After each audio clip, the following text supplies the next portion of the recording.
Welcome, friends of Powerhouse Bakery. My name is Suzanne Parker, and I'm so excited to have all my divas and dudes here with me today. We are going to do a really fun recipe. We're getting into the fall season, and it's such a wonderful time to really think about flavors of the season. We're going to make a vegan chili today, or vegan soup. And really, I've put this recipe together because a lot has been on my mind as far as folks trying to eliminate foods for purposes of allergies, maybe even just food preferences. And so what I wanted to show you today is a soup that really does follow an elimination diet. It talks about some of the foods that are maybe higher risk. Of course, being vegetable based, it's going to leave out a lot of risks of dairy products, but also sometimes people have sensitivities to some of the nightshade vegetables, also sensitivities to just tomatoes. So I'm going to cover that a little bit today. And I also want to base all of our discussion off of a wonderful book. This is one that I share quite a bit. It's called Healing Spices, and it's fabulous. It's been around for quite a long time, and it not only talks about the origin of spices, but it also talks about some of the healing properties. And of course, my cooking and my teaching is always around how do we use food, not only to make foods taste fantastic and also culturally relevant, but how do we make sure that our food is fuel for our immune system and of course for our bodies. And sometimes people forget that vegetables are part of the complex carbohydrates, and it's such an important part of our diet. And so adding in complex carbohydrates to our diet not only gives us a great source of nutrients, micronutrients, we also get a place to add lots of spices, which is where I'm going with that sweet little book.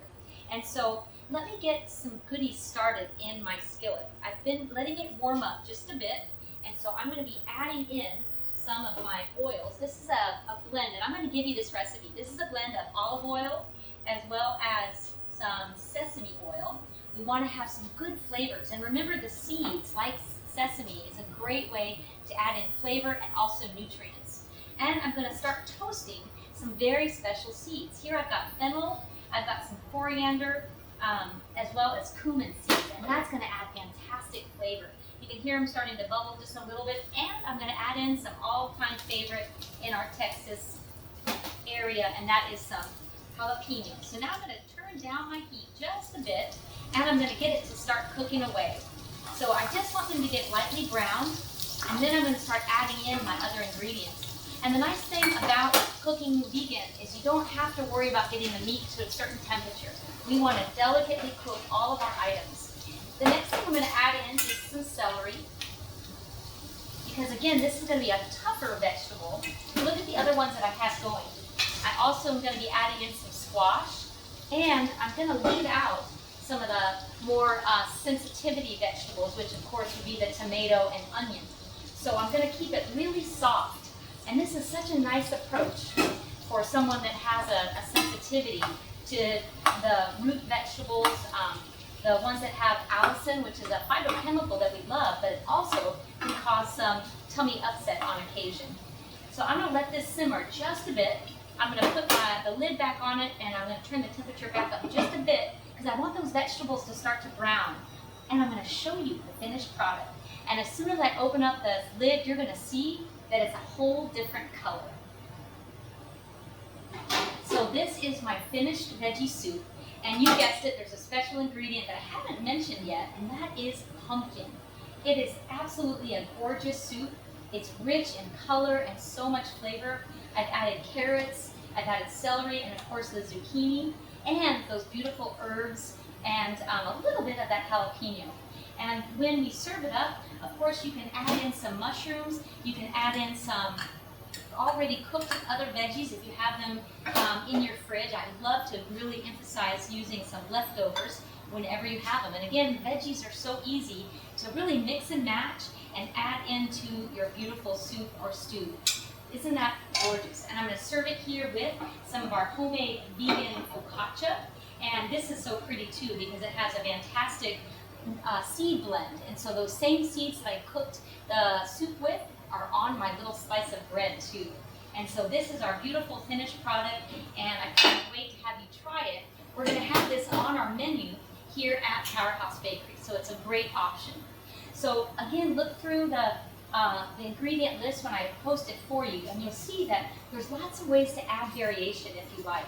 And so as we go through and continue adding goodies to our saute here, I want you to see how versatile it's going to be. So if I do some easy spices, the ones that I put in first are going to be the ones that I really want them to cook more. I want to make sure that they get plenty of time to soften and blend those flavors. And then if I have extra veggies in the fridge, I can always bring those in towards the end of the cooking process. One of my other favorite things is to make our homemade broth. So I've got that simmering over there on the stove, and I'm going to bring it over momentarily. But first, I want to get those veggies a little bit of browning color, and so that's what we're doing here at this stage. And again, not all of your veggies have to go in this first stage. You can bring in other textures, maybe partially cooked veggies, and add them as you like, because it makes a great interest and intrigue to the whole process. So I'm going to go ahead and add in some of my pumpkin. So again, it's just a beautiful organic plain pumpkin. You don't want to use the ones that have any extra sweeteners or salts added to it. Because really we want all that extra soluble fiber. We want the beta carotene, that beautiful source of vitamin A, and even a good steady supply of vitamin C comes in our pumpkin. So this is about a half a cup. If you double the batch, you could use the whole can, which is absolutely great. And I'm just going to let that simmer a bit, always adding a touch of salt. So again, in your recipe, it's going to call for about a teaspoon. Again, always do it to taste, making sure that you have just the right flavor profile. And honestly, try to use as little salt as you can and still get the flavor to really pop. Because what's so nice is when you make this wonderful soup, you want to make sure that all the flavors come through, not just a saltiness. You want to have the warm, smoky flavors. You want to be able to notice those different seeds that I added in, with the fennel and coriander and cumin seeds. And so again, I'm going to add in my broth. You can use a homemade broth, or you could use one like Central Market makes a very nice organic broth that is great. Whole Foods makes one that's similar. I do recommend sticking with the veggie broth if you can. And I also recommend that you use the ones that are already mixed. I recommend not using the bouillon cubes, mainly because they tend to be a little bit higher in salt, not quite as fresh tasting. So that is going along great. I'm going to give it a little bit more heat, and I'm going to show you my spice blend.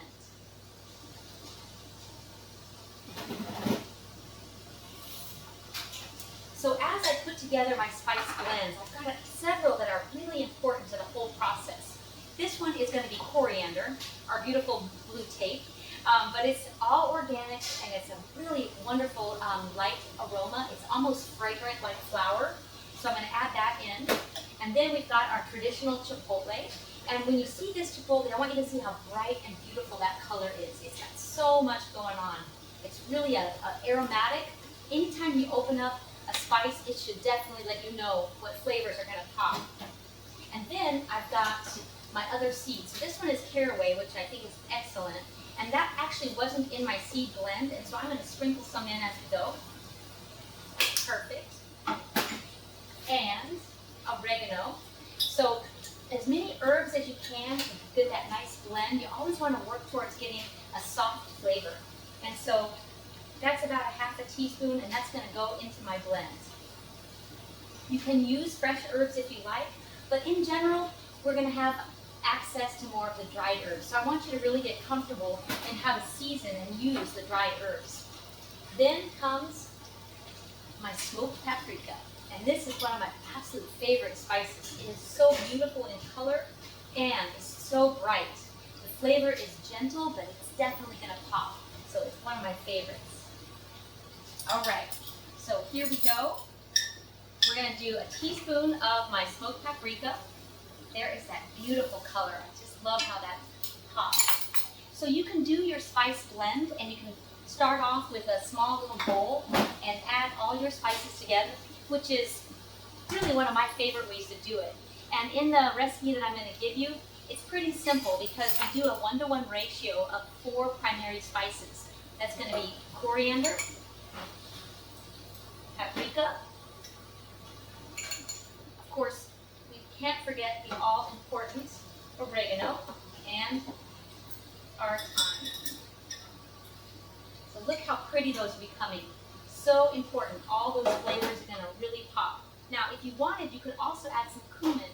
Cumin is going to be a traditional flavor of a chili. So if you want to really push that flavor forward, go ahead and add in your cumin. If you wanted to keep it a little softer and let some of those seeds pop in, you could absolutely leave out the cumin. So this is a brand that I love to recommend, nuts.com. You can get those online, but it's a great one. So cumin is one that you may or may not decide to add in.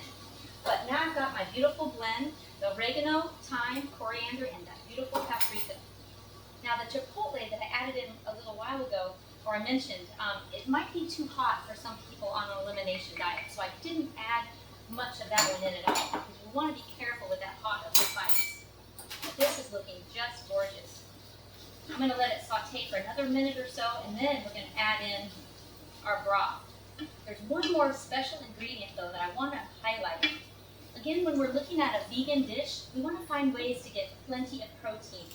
Notice that I did use some of the sesame oil, but where we're really going to get more bang for our buck is this little baby, sesame tahini.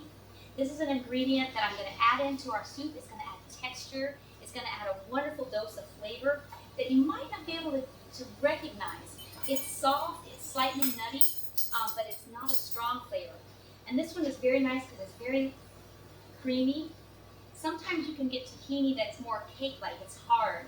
And so that one's good, but you have to be careful in how you use that one. I'm going to add 3 tablespoons of sesame tahini. And remember, I also added the pumpkin. So these are the flavors that are going to be just really exciting in this very special soup.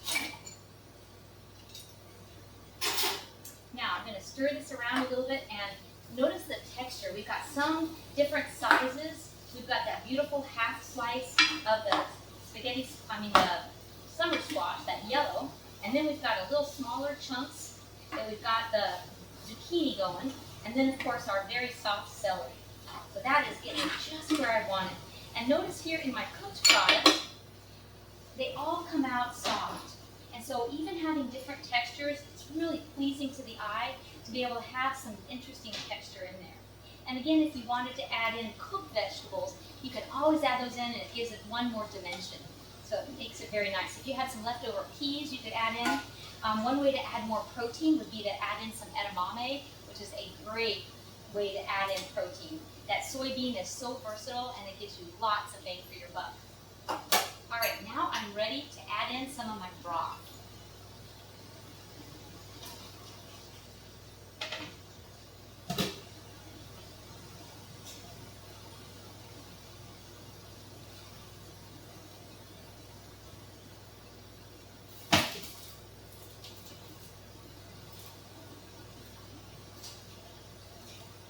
All right, look at this gorgeous broth. I have just been cooking down some skins. I had onion skins, I had hearts of celery, I had a bay leaf or 2 in there, and that's going to be such a great way to add flavor and a beautiful richness that honestly you just can't get with a jarred broth. And also you can really control the flavor when you get to make your own. So this is going to keep cooking down, and again those veggies are going to get nice and soft. So again, when we're looking at ways to make a very interesting veggie chili, not only is it going to be a way to get protein in with vegetables, also those complex carbohydrates. So as I mentioned, the edamame would be fabulous, or other peas, but I'm also going to add in some roasted potato. I think that's such a popular item in a soup. And here at Powerhouse Bakery, we always are using roast potatoes. They're such a lovely way to add in texture, and it just has a feel-good component to it. So I'm going to add that in, and again, notice that they were already cooked, so I don't have to worry about the potato being hard as the soup continues to cook. those harder vegetables are ones that you always worry about. And when you're doing a veggie chili, all of the texture should be similar, meaning we don't want to have a hard potato in there. Carrots are another one to kind of watch because they are sometimes hard to get cooked all the way through. And I always teach my staff that having different sizes in the stews or the soups makes it so pretty. So if you do decide to put carrots in your soup, you probably have to cut them fairly small unless you pre-steam them. So again, in this beautiful broth, I could pre-steam those potatoes or pre-steam the carrots, and it would come out beautifully as I blend all of my flavors together. Notice that this particular chili or soup does not have any beans. And that's something that's unique to several elimination diets, including the Whole30. Several diets encourage you to avoid legumes. And it's something I have really mixed emotions about because legumes, specifically beans, are such a great source of complex carbohydrates, great source of fiber, as well as protein. And so if you do feel that you need to take out beans, my suggestion would be to take them out for a short period of time and see if you're able to relieve whatever symptom you're having, and then hopefully put them back in your diet as soon as you can, because again, they're such a great source of nutrients. But this soup is one that, even if you had to eliminate legumes, fits in beautifully. The Whole30 diet does allow potatoes and of course squash. It's a really good idea to buy organic if you can, but at the same time, if you can't, some veggies are just going to be standardly grown but still really healthy. And if you're really lucky, you will have somebody that has a garden growing, because right now zucchini as well as some of the other fall vegetables are really growing like crazy. Now in this particular veggie soup or chili, I did not add any peppers because again, that would be a flavor and also a food type that has sometimes a cruciferous vegetable family has some problems with digestion. So we've left that out, but look what a beautiful soup we can have even without it. If you wanted a little more of a meat flavor, that's where we could add in some of the mushrooms. So I've pre-sauteed these because again, those are a delicate veggie and I don't want those to get overcooked in a vegetable. So I put them in towards the end and it's absolutely gorgeous. Notice how thick and creamy the sauce is. You could serve this next to a scoop of quinoa, and there you go. That's a lot more protein in your dish. Or you could add in some lentils.